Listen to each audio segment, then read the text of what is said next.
much. Eventually it reaches the head. Moshe, he goes and inquires of God. Remember, as much as you have the beautiful blessing of being able to go right into the presence of God through Yeshua HaMashiach, you can go and inquire of Him yourself, but sometimes you need someone who's maybe a little bit more mature to be able to go and chat to. Discipleship is a very much close-knit thing. Someone might have done this before, he might have bumped his head, and he goes, no, no, no, don't do that. I know that seems like a really good idea, but don't do that. This is what God did for me, and he could share that testimony and make it more real. Okay? God puts spiritual leaders in place so that you can inquire of them, so you can look at their testimony, so that you can enjoy their counsel. Why? Because we were silly enough to run through brick walls at stages. And we go, no, no, no, it's not a good idea. Why? You see the bruises on my forehead. I've hurt myself making that mistake. You don't do that. Do this instead. And notice what Jesus says. If God tells you that this is okay, doesn't mean you don't go inquire. You bring them and let God help you focus on it. Okay? And Moses listened to his father-in-law's voice. That's nice humility, hey? He heeded his counsel and did everything that he said. And Moses chose worthy men out of all of Israel and made them heads of the people, chiefs of thousands, chiefs of hundreds, chiefs of fifties, chiefs of tens. And they judged the people at all times. They would bring the matter that was hard to Moshe, and they would judge every matter that was small. And Moses let his father-in-law go, and he went to his land. Why did he let him leave?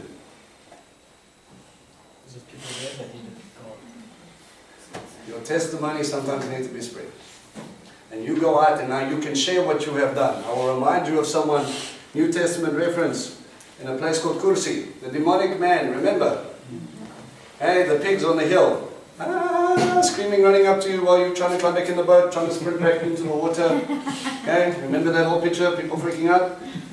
And then he comes up to him and he does that whole healing and he casts him out and then he goes, and the people come and they say, what did you do to this guy? And then they go, go, go, go, get out of here. This is, people are not going to be happy that all their piggies, their pagan gods are now dead. And it was a Hebrew man that did that. How am I going to explain that? And then you've got Captain Crazy over here who's completely different. You was snapping chains and all the rest of them is going, hello, how are you? I think I'd like some water. He is in his right state. He's in his right mind. And as they were getting in the boat saying, okay, okay, okay, we'll go. And I think the disciples are going, yes, please. Yeshua looks back and the guy who was demon-possessed is climbing in the boat as well. The last time I hung out by myself, there was a little bit of complicated problems. And he goes, no, no, no, no, no, my boy, where are you going? I'm going with you. He says, no, you go back home and you tell them what God has done for you. One man's testimony, he goes back, when Yeshua and them cross the lake again and they go over there, thinking the disciples are going, please let's not find another one. 4,000 men came to seek him. The feeding of the 4,000 was because of the testimony of that man. And he goes, I am the bread of life. Remember, he fed the 5,000 on the Jewish side, 12 baskets. And feeding of the 4,000 men, how many baskets? 7. 7 baskets for the 7 Canaanite or pagan nations that were in the land when Israel came through. I am the bread of life to both pagan and of God. Because of one man's testimony, people got to see the hand of God multiply and brought many for that very, very purpose. Okay, alright, chapter 19. In the 3rd month after the Exodus, the children of Israel from the land of Egypt, so it gives you a timeline in the 3rd month, more or less, what time are we in? According to the feasts. Let me specify. How many days in between Passover and Shavuot? 49 days. We're engaging on the time of Shavuot, the festival of weeks. Okay, remember, it was during the Omer when they were going through the winding and the Mara and the Elim and the Amalekites and all those things. God teaching them, building them up, leading them and getting them to this point. Remember, if the Israelites had it their way, they would have been at full sprint up the way to go and take Promised Land. God took them, and he said, no, come stop at this mountain quickly. No, I want to see a mountain. I want to go get my piece of land. I've got my gold, my jewels. I want to go buy some bottled water. I want to set up shop. I want to make some, build my mansion and my vineyard and just get everything right the way I needed it. They would have missed something very, very important. In the land of Egypt, on this day, they came to the wilderness of Sinai. And they traveled from Rephidim and came to the wilderness of Sinai and camped in the wilderness. And Israel camped there opposite the mountain. What mountain? Okay, Sinai or Mount Horeb. Okay. How would this have impacted Moses?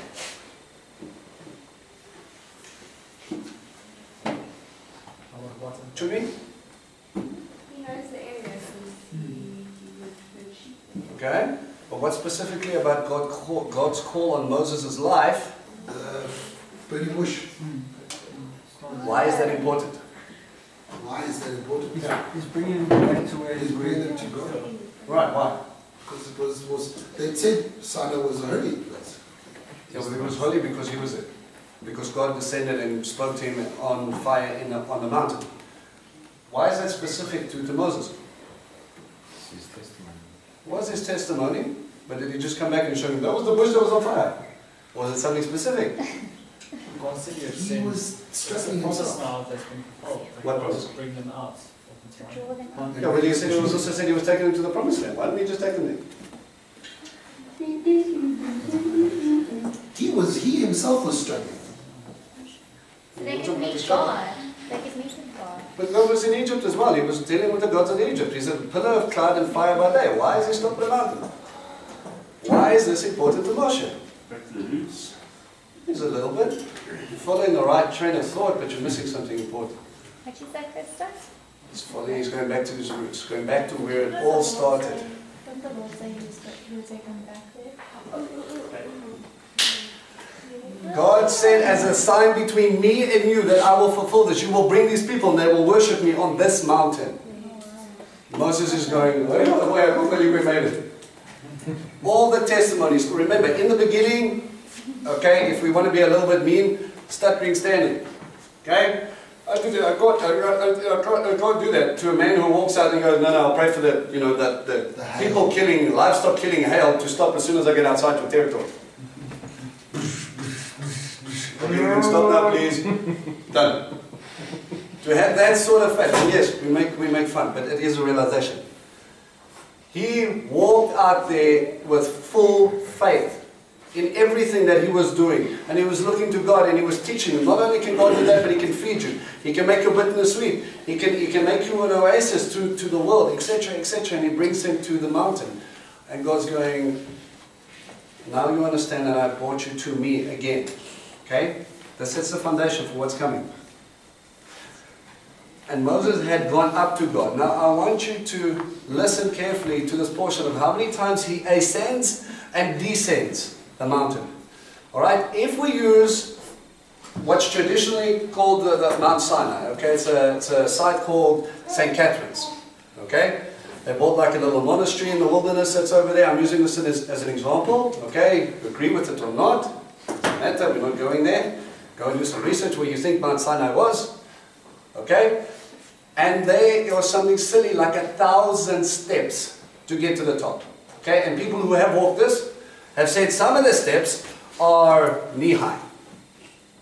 This is a rock that's being cut and molded out. So can you imagine stepping up like that 1,000 times? How old is Moses? Ooh, that's sure. He's in late 80s. Okay? He's in his 80s. Early 80s. Early 80s, Early yes. 80s, Early yes. 80s. Okay? Well, that's So, who wants to go climb a mountain when you're 80 years old? Eh? Okay? Just quickly go up to God and then come back down. And then go up to God. No, then go back down. And then go up to God. No. But I've told them. Go down and tell them again. It takes them, they drop the guys off at like 3 o'clock in the morning and then you make it up. It's like a 3 hour hike. For those who walk really well. So the idea is you make it up there before sunset and then you can see the sun come up. And then the bus waits for you, and then you come back down, they throw you in the bus, and you sleep all the way back home. Moses knows that the strength is in Yeah, but you look at the mountain and you go up and down, up and down, up and down, up and down. Okay? It's amazing. It is miraculous. I think when you know you're going there, you're going to be hearing God's voice, it gives you some extra. Yeah, but when you're up there, he says, go back down to tell them something you've already told them. This whole thing, up, down, up, down. We have this image in our head that he goes up and he receives and then he comes down. It's not the case. He comes up and down something like 7, 8 times. While he's talking, God, go tell them this. Okay, goes and tells them. He comes back down. No, now you've got to go tell them this. You go back down. And then he comes back. You're going to tell them this? No, they're good. I just told them. Go back down and tell them. Okay, I'll go back down and tell them. And it's this up and down, up and down, up and down. Ascending and descending. Ascending and descending. What does that remind you of? Ladder, Jacob's ladder. Jacob's ladder. Okay?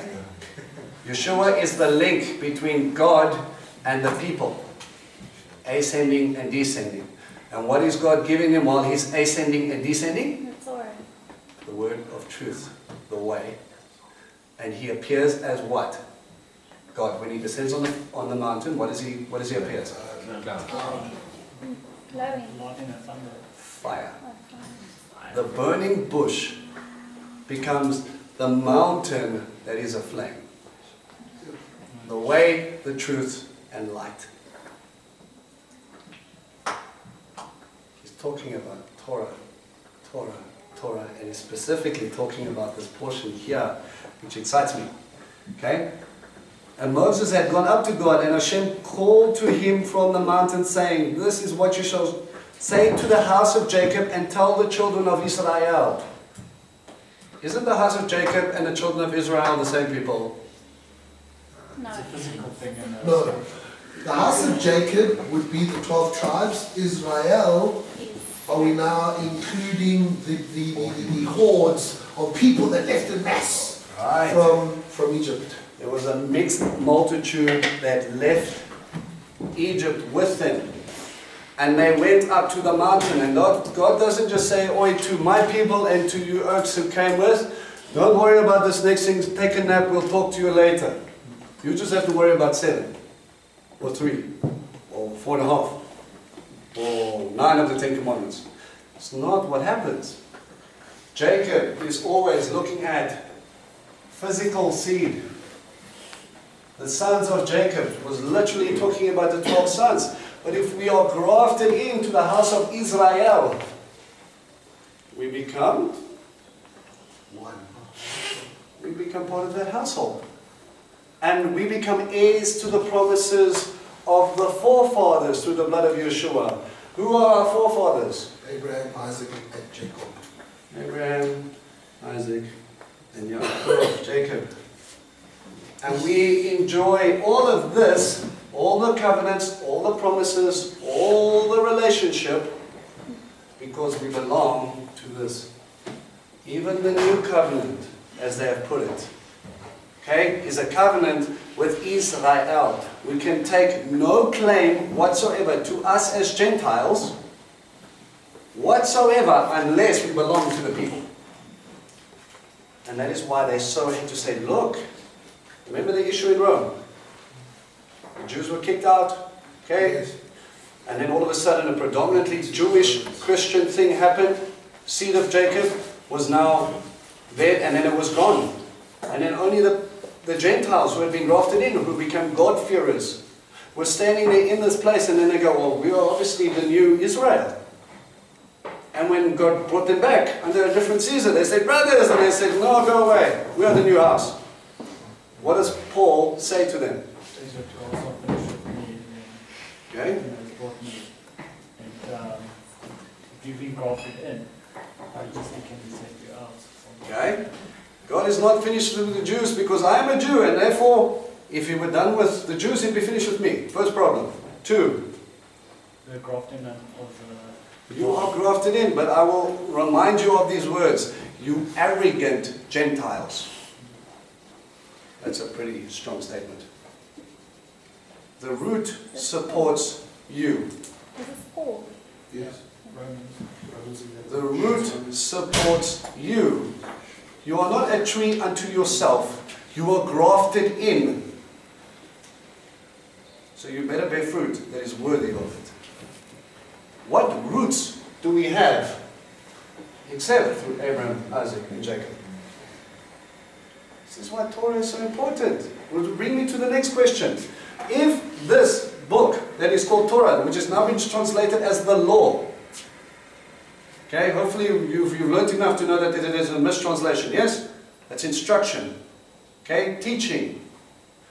If this is a book of law, why is it we only start to get to the law in Exodus 19 and 20?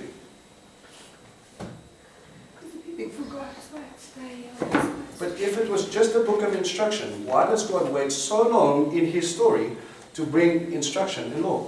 Because the base has to be Foundation has to be put What there. base? What foundation? But they're really new. Yeah, they're reading you, but there was no statement. If He just wanted to give you a set of rules of how to live, surely He could have started, this is how I want you to live. Genesis 1, you will have no gods before me. God but then show you- them to you what? So then what? Be- Before they were actually so much closer to God, so it was already in them. So like Genesis, you know, God was walking with Adam, and they've come so far now that they've actually got to have it written down. And here it is again. And then each Absolutely. But He knew that was going to happen. So why don't we just give them a little menu about that big and say from the beginning, I'm the Lord your God. You will have no other gods before me. Because No, the but rest Chapter of 1, verse 1. But the they're Gentiles He would be was like, why? creating. Why must we follow someone we don't understand? But why don't you understand? No, the Gentiles would be like, why must we follow? But if He's God and God of everything, surely this is just, I don't want to follow Him, or you don't. So if He is God, then you should follow Him.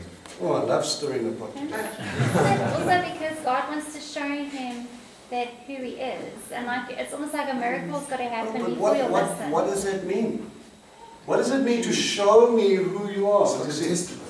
Well, it's not just testimony. But Yes, you it's want testimony, but testimony is applicable to you. What happens if God just teaches you? What has that got to do with the entirety of Torah? What do you see? No, I was thinking God wanted to create first, so that that forms the foundation of their Foundation of faith.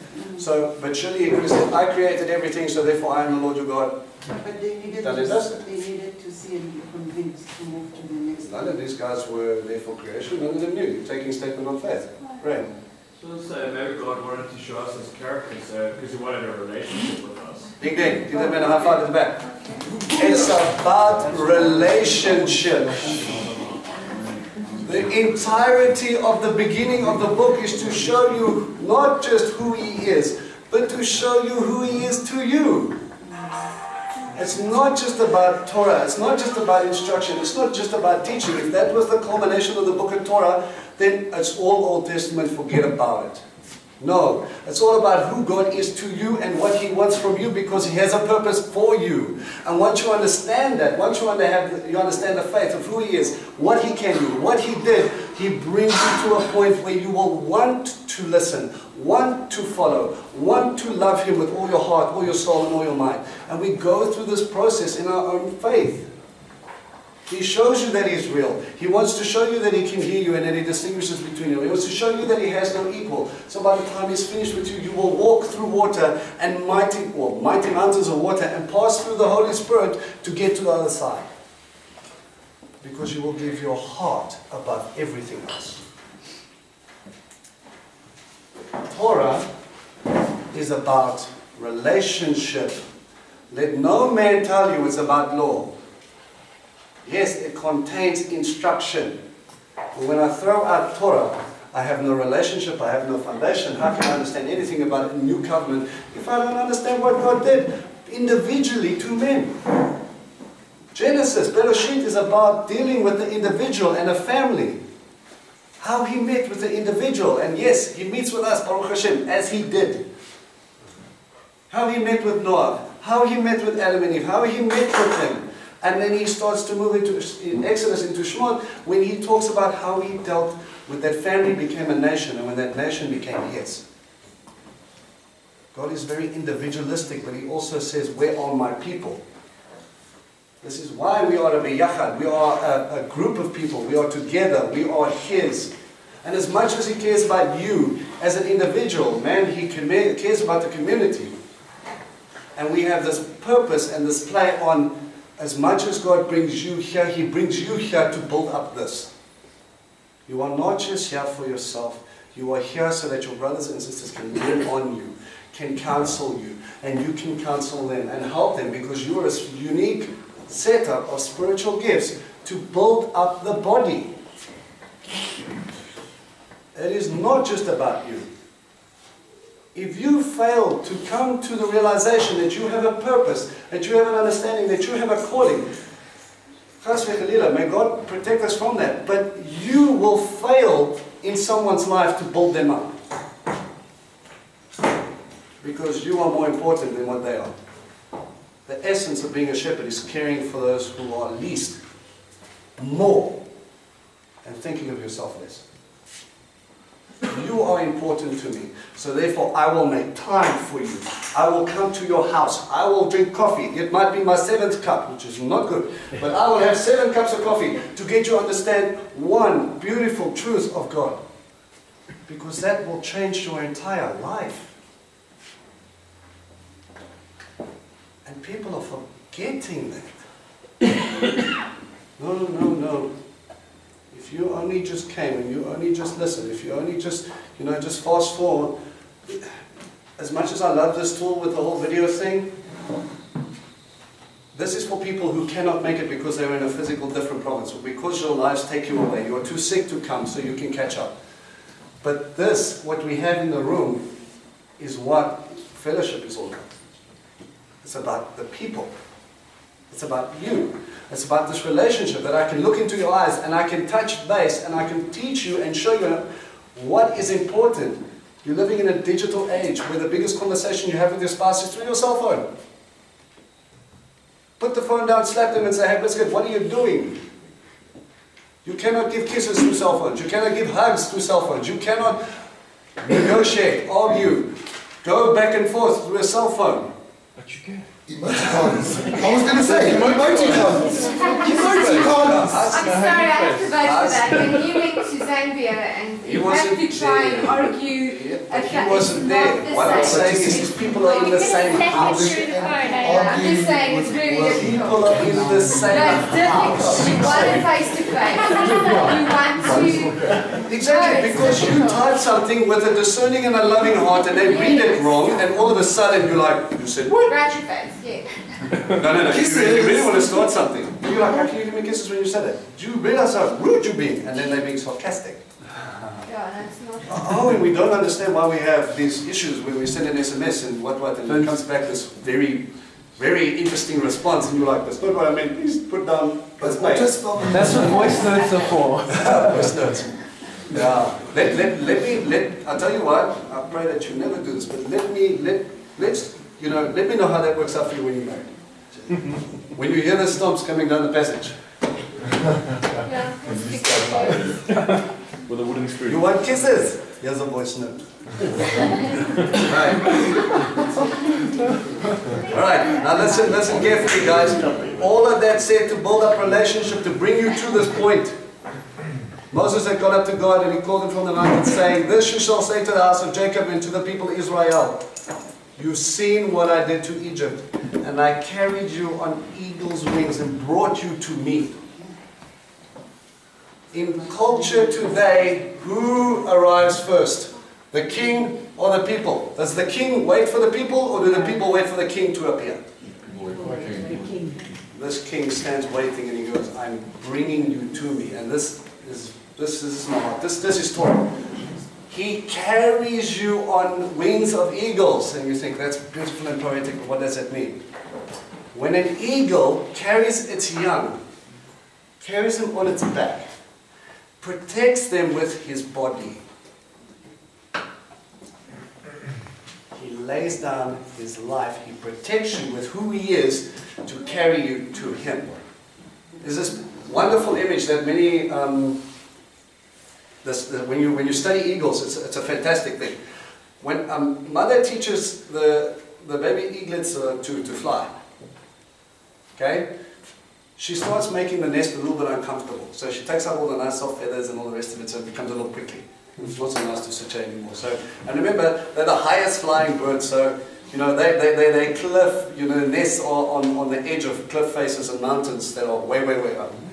And it puts him on the edge there and all the rest of it, and he starts making it uncomfortable. So, you know, you don't want to lie there too long because you get sticks in places that are very uncomfortable. And then all of a sudden they push him to the edge and then the mommy will go, "Bish."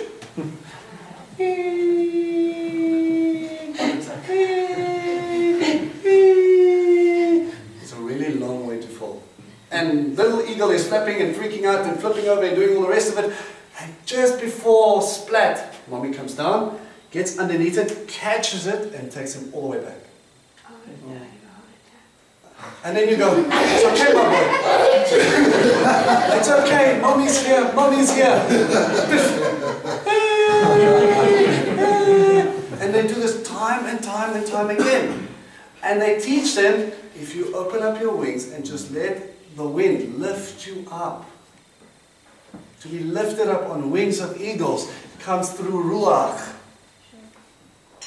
How many times do we go through the cycle in the beginning of our faith? Do we flap and we flap and we flap and we don't know which way is up and we're tumbling and it feels like forever until all of a sudden He catches us and He brings us up. At the 11th hour. And He brings us to this place of safety. And then He goes, "Okay, good try.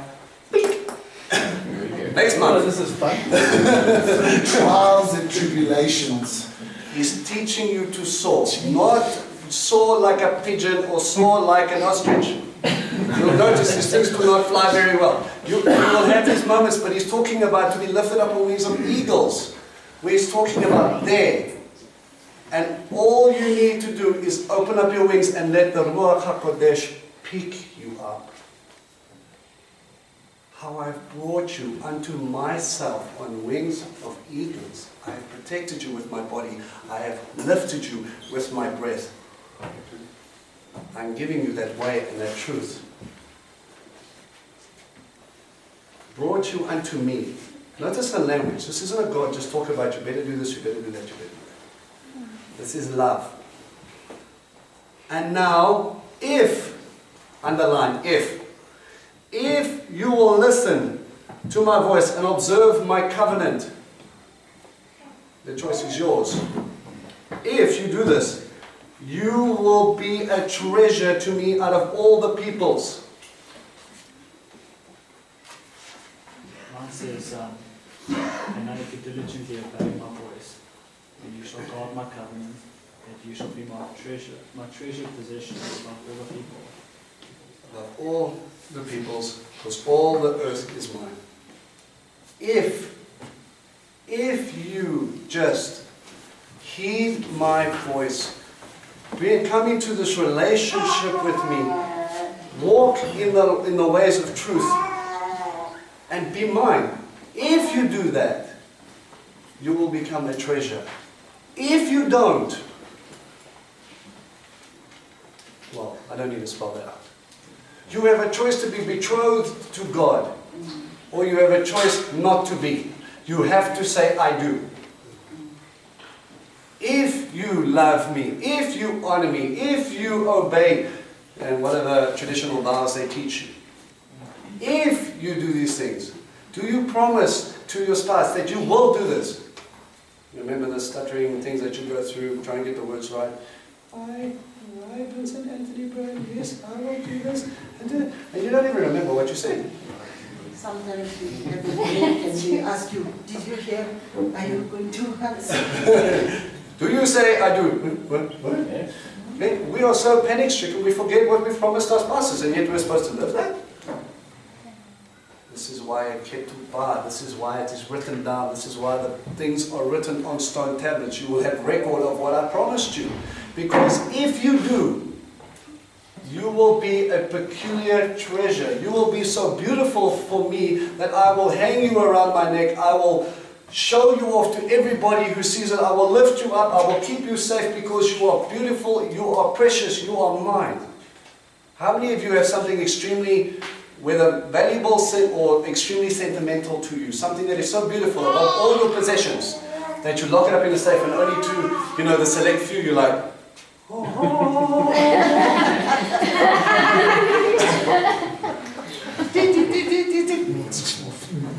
And it's locked away and he's in behind the cabinet. Retinal scan. How many of you have something that is so precious to you that if you were given 10 seconds and your house was burning apart, what would be the first thing you would grab? And everybody should say my family. Okay? Think about it. When your kids are doing something extremely good and you're just like, yes, that's my boy. Look at how beautiful my daughter looks. Isn't she gorgeous? How many of you walk up and you show this is your spouse and you think for the first time you get introduced as Mr. and Mrs. And the men are standing there like this going,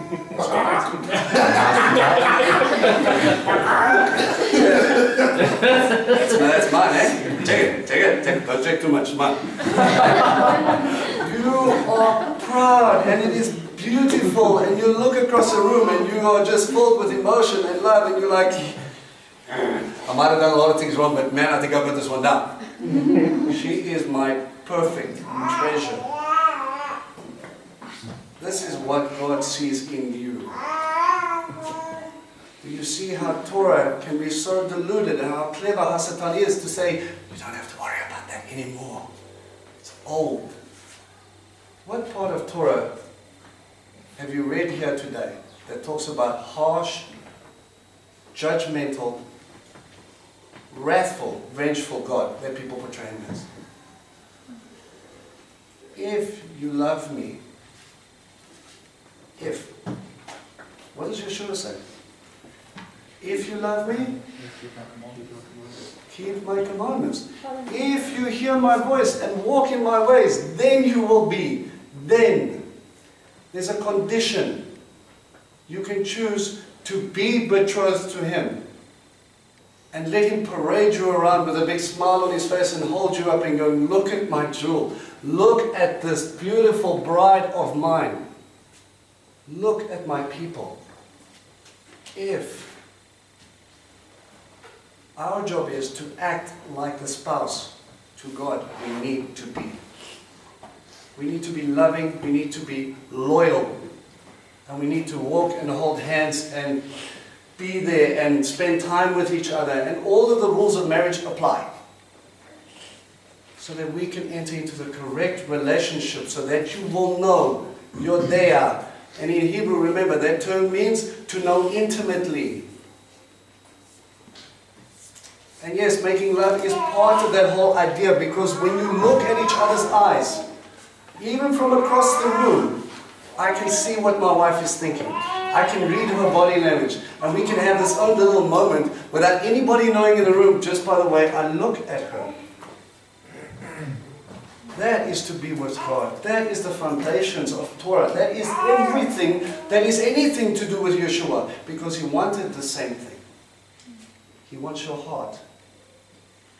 But if you want to be my bride, if you want to be my husband, act like it.